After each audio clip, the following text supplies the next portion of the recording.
This video is to cover the examples on lesson 2-3 curve sketching. Go right to example number 1.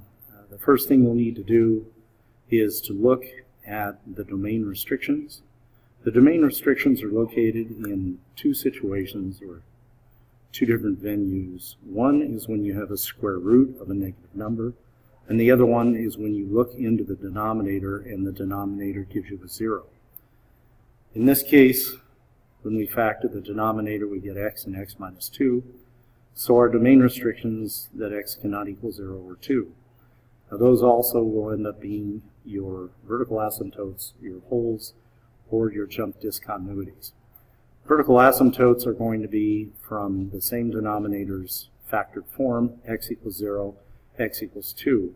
Now those are both going to be odd vertical asymptotes because in the factored form, each factor has an exponent of 1.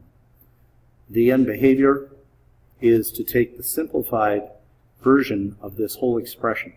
So that means you're going to drop the 2 and drop the negative 2x because they're relatively insignificant as x goes to infinity. So you're left strictly with x over x squared, which simplifies to 1 over x. Looking at 1 over x and behavior, I allow x to go to positive infinity. So it's 1 over infinity, which leads to 0, meaning the x-axis is a horizontal asymptote. And because negative infinity creates the same result, I only have one horizontal asymptote, and that is y equals 0, and it's going to be right along here. Now as you look at the horizontal asymptote, we can have our graph come down and up, and or up on one end, I should say or up, or our graph can come down or up towards 0 on the other end. We're not going to graph this one, we're just looking at its characteristics. So for the next one, number 2, we again look at the domain restrictions. In this case, strictly negative 3 is a restriction. Then the vertical asymptote is going to be negative 3, and it's even because we have an exponent of 2. The end behavior, we get that by simplifying our whole function, and when we drop out the 3 and look just at x squared, we end up with 2x cubed over x squared. When we simplify that a little bit more, we're going to end up with just 2x, which is shown down here. Now I'm going to allow x to approach both positive and negative infinity, and as x approaches positive infinity, then 2x becomes a positive infinity value. As x approaches negative infinity, then 2x approaches a negative infinity value. For number 3, the function shown has a factored form down here, which I also put up here. And now the domain restrictions are going to be in the denominator, positive or negative 2. The h red x stands for the h function reduced x, or simplified x. And so when we're looking at this, we can drop the x minus 2, which by the way will end up being a whole. So the whole value is at 2, and you can see it right down here.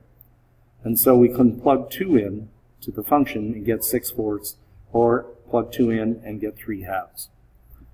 Going back to the h simplified of x, we can look strictly at what is left on the simplified version. Drop out the 4, drop out the 2 because they're insignificant. We end up with x over x, which is a form of 1. The vertical asymptote is going to be x equals negative 2. That's from the simplified denominator. Remember that these two factors created a whole, so our vertical asymptote is just negative 2. Because it's to the first power, that's going to be an odd vertical asymptote, meaning that on one side, your graph is going to go up, the other side will go down, or vice versa. The end behavior is going to be the behavior of the function as x goes to positive and negative infinity. And really what we're asking is what are the horizontal asymptotes. In this case, the end behavior is going to be y equals 1 because the degree of the numerator and denominator by the n and m rule is going to be is going to be equal. Both have an exponent of 1. So we use the coefficients y equals 1 for the horizontal asymptote. Now the curve sketching recipe, as I call it, includes 8 steps, and I don't expect you to memorize these, but you might want to put them in your toolkit. And each one of these is what we were basically doing in every example. So you can look through those. If you use that process, for example number 4, then you're going to end up with a graph that will look like a quartic or something to the 4th degree. Now I know my graph is going to be following this pattern because we have x to the 1st times x to the 1st times x squared or x to the 4th. That's the behavior of a 4th degree polynomial. First thing we look at is domain restrictions. Because this is a polynomial, there are none, so all real numbers will be used. The y-intercepts are where x equals 0, so I plug 0 into my function, and I end up with 0, 0. And that's because if x equals 0, right here, everything becomes 0.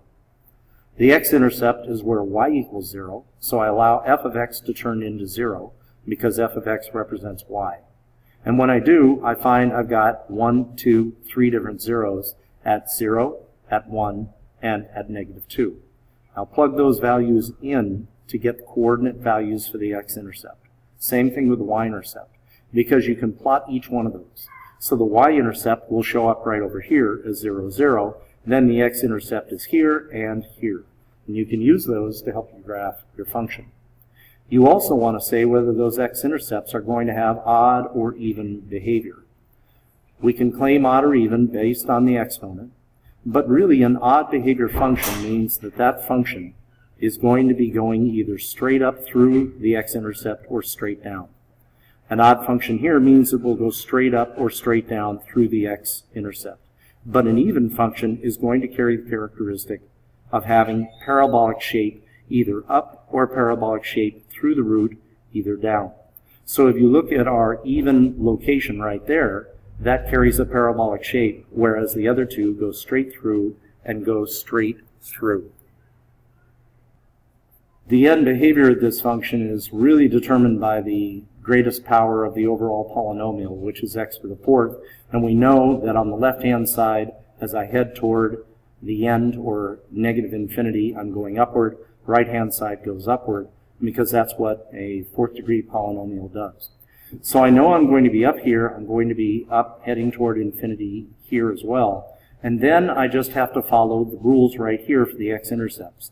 I know I'm going to have parabolic even shape right here, so I come down, make that parabolic shape, and then I know I've got to be going straight through this and straight through this. And right here I'll be going straight but up again. So because this is going up at the end, I know I have to go below it coming backwards. And if I'm below coming backwards, I'm going to have to turn around and go straight through again. But in order to get back to this parabola, I'm going to have to turn yet again. Notice there are 1, 2, 3 turns in this function. It's always going to be 1 less than the value or the power of the polynomial, which is 4. So 4 minus 1 gives me 3 turns. Have a look at number 5, and in this case we have domain restrictions in the denominator of 0, 1, and 3. Notice that each one of these is going to be either a jump or it's going to be a vertical asymptote. When I look at the simplified form of the function, then I'm going to take care of anything that's the same. The x and the x squared turn into just x, and the x minus 1 squared over x minus 1 turns into just x minus 1. And then these two right here simplify into x plus 3 quantity squared. I still keep the x right in the bottom, and I'm going to have the x minus 3 squared. I haven't simplified these two just yet. Vertical asymptotes, I'm going to have x equals 0 from right here, and x equals 3 from right here. This is even because the exponent is squared. The holes are going to be at 1, 0, and that's going to be an odd hole. The reason I say that is because 1, 0 is going to be taken from this value right here, which came originally from right here. I had identical x values top and bottom. Correction on that, 0 is going to be giving us that other hole. The first hole is going to come from these two factors right here. If I look at the x-intercept, y equals 0, plug in y equals 0, I'll get negative 3, 0. And I know the x-intercept is going to be odd because when I look at y equals 0, the whole thing simplifies based on the denominator being ignored and the numerator being set to 0.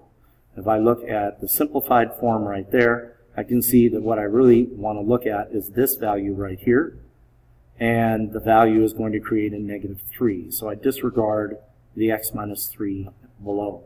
A little earlier I said that these two factors right here would eventually cancel out. No, that's incorrect. They have different signs. They will not cancel out. So the x-intercept is shown. The y-intercept, there will be none. And the reason why is because the y-intercept sets x equal to 0. And when I set x equal to 0, I get a 0 in the denominator. I can't have that, so there is none. When I'm looking at end behavior, again, I allow x to go to infinity, both positively and negatively. And if it does go to positive infinity, using the n and m rules, the highest power of the numerator and the denominator, because the highest power is up here, I know I'm going to be resulting simplified in an x. In other words, this is simplified to x. And when I allow x to go to infinity positively, it's a positive infinity. Negatively is a negative infinity. To graph the function, we're going to look first of all at the vertical asymptotes at 0 and 3. When I look at the vertical asymptote at 0, I know that it's going to be odd. I already found that out, which means that my function is either going to be rising on one side and decreasing, or vice versa. Now the reason I know it's rising on one side is because I've got an x-intercept at negative 3, 0.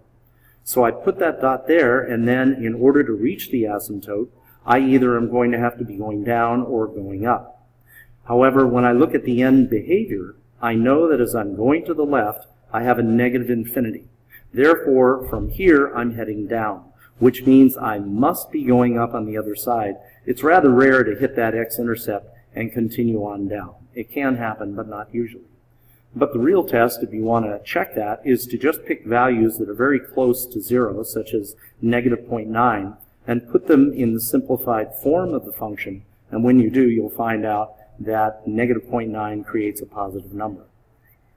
When I come in from the other side, because I know this side is going up and it's odd, the other side must be going down toward negative infinity. So I carry that all the way up to this 1 value. You recall our hole was at 1, 0, and we leave that right there. And that odd designation means I'm going straight through the intercept. I'm not creating a parabolic shape at all. Because I'm going through the intercept, that means I'm going to be headed upward, and I continue upward alongside the asymptote. Now this asymptote is even. We already found that out. And because it is even, right here, then I know the other side also has to match it. So I have two different graph portions that are headed toward positive infinity. I also know the end behavior of this function is going to be going up as I move toward positive infinity. Therefore, if I'm starting positively here, I'm going to have to head down to show that it's an asymptote, and then I'm going to have to roll back up out to positive infinity. That should help you out with the homework. Number 6 is on a separate video. You can check that in your video folder. Good luck.